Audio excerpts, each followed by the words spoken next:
Aula 2. Teoria e metodologia da ciência.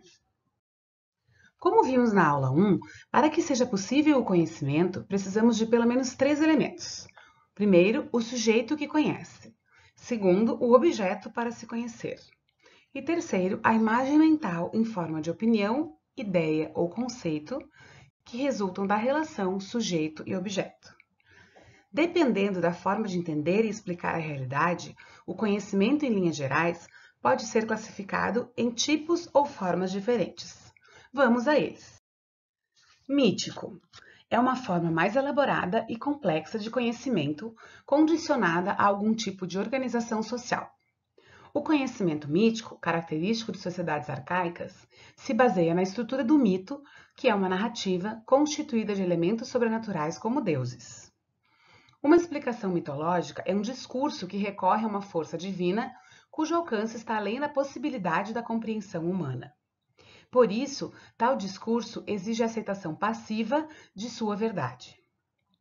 Uma sociedade baseada exclusivamente no conhecimento mítico só pode ser verticalizada, pois supõe a existência de um líder, uma espécie de sacerdote ou poeta, a quem está associado o poder do discurso e, portanto, da verdade.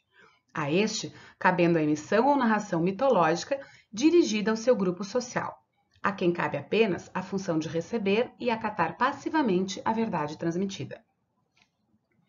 A verticalização característica da estrutura mitológica determina o distanciamento entre o polo discursivo e o polo dialógico do conhecimento. O conhecimento religioso lembra que no ser humano há uma dimensão da existência que vai além do que é visível e possível de comprovação científica ou também filosófica. Salienta-se haver um âmbito na vida denominado de crença e ou também de fé. Esta é uma questão de sentido para a própria existência humana. A religião é uma tentativa de interpretação desse sentido, que parte de princípios absolutizados a partir de sua origem divina. Há aspectos e questões que fogem ao domínio e ao controle da ciência como tal. Há na existência também mistérios, e não apenas problemas. Gabriel Marcel faz uma distinção entre problema e mistério. Para Marcel, há questões que devem ser consideradas muito mais que simples problemas. São, portanto, mistérios. Com problemas, lidamos muito mais com métodos e técnicas apropriadas. Os mistérios, por sua vez, transcendem as próprias técnicas e as ciências. Em sendo assim, talvez não seja possível tratar os mistérios como se fossem simplesmente problemas, por conta de eles não se deixarem apreender pelas técnicas e pelos métodos científicos. Pode-se com tranquilidade afirmar que o conhecimento religioso é uma dimensão muito importante do saber e do conhecimento humanos.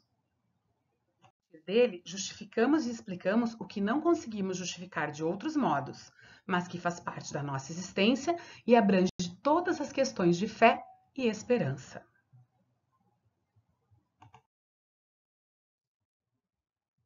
Conhecimento estético ou artístico. As diversas formas de arte também constituem formas do conhecimento humano, uma vez que são produções simbólicas e representações da realidade. Em geral, a arte não representa diretamente a realidade, funcionando como uma dimensão simbólica, cujo objetivo é provocar nossa sensibilidade e nossa imaginação. Por isso, o objeto artístico não tem o mesmo estatuto do objeto científico. Em outras palavras, a relação que temos com as obras de arte não é uma relação de domínio, como é o caso da relação entre sujeito e objeto na ciência. Uma obra de arte é um objeto aberto a múltiplas formas de acesso e interpretação. A arte não está atrelada à resolução de problemas, por isso ela não tem propriamente uma única utilidade. Essa característica da arte é por si só suficiente para justificar sua importância na vida humana. Através da arte ou de uma educação que valoriza as formas artísticas, ampliamos o horizonte tendencialmente prático e utilitário da nossa racionalidade. Em síntese, a arte é importante porque nos torna mais sensíveis, criativos e capazes de inovação. O senso comum é a forma mais básica e espontânea de conhecimento. Sua importância está ligada à nossa comunicação no dia a dia. O senso comum tem um interesse imediato e prático, não se preocupando com a qualidade de suas formas de representação e apresentação. O senso comum jamais pensa sobre si mesmo, por isso dizemos que ele não é crítico, baseando-se em geral na mera reprodução e disseminação de opiniões, às vezes convergentes, às vezes divergentes. Para o senso comum, o fato de que uma opinião é diferente da outra não significa necessariamente um problema a ser superado. A base do senso comum é a vivência humana em sua produção constante de problemas práticos que demandam soluções imediatas, quase instintivas. Há uma certa proximidade entre o senso comum e o instinto, que é a tendência a um fazer automático ou habitual. Conhecimento filosófico. A filosofia ocidental nasce a partir de um posicionamento crítico do homem frente ao mundo, que resulta na busca de respostas lógico-racionais que expliquem questões, que vão desde a investigação sobre as origens da existência, passando pelos modos de vida, chegando aos critérios de justificação do conhecimento. Porém, qualquer exercício que tente definir o que seja a filosofia sempre resultará numa insuficiência frente à sua complexidade. Aproximamo-nos do conhecimento filosófico não por algo externo que seja dito a respeito dele, mas só é possível compreender a filosofia filosofando. E a atitude primeira do filosofar é a abertura do perguntar. Perguntar pela própria filosofia já é filosofar. Ainda assim, esse texto tem uma função didática, e por uma questão de exercício de distinção frente às outras formas de conhecimento, será preciso dizer algo específico em relação à filosofia.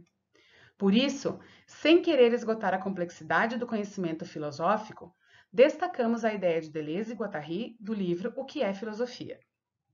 A filosofia ocupa-se de formar, de inventar, de fabricar conceitos. O conhecimento filosófico manifesto em distintos modos ao longo da história formula questões que são objeto de investigação teórica e são esclarecidas sob a forma de criação de conceitos. Os conceitos filosóficos, tais como ser humano, justiça, verdade, ética, possibilitam desdobramentos que resultam no desenvolvimento das teorias científicas e não científicas sobre a natureza e sobre a sociedade, bem como dialogam com os conhecimentos mítico, religioso e artístico.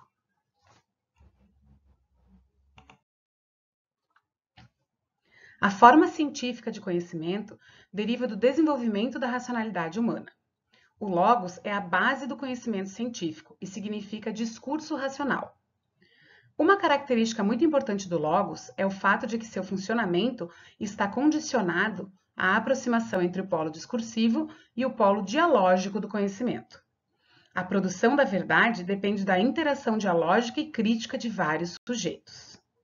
Em outras palavras, a objetividade do discurso está condicionada à intersubjetividade do diálogo.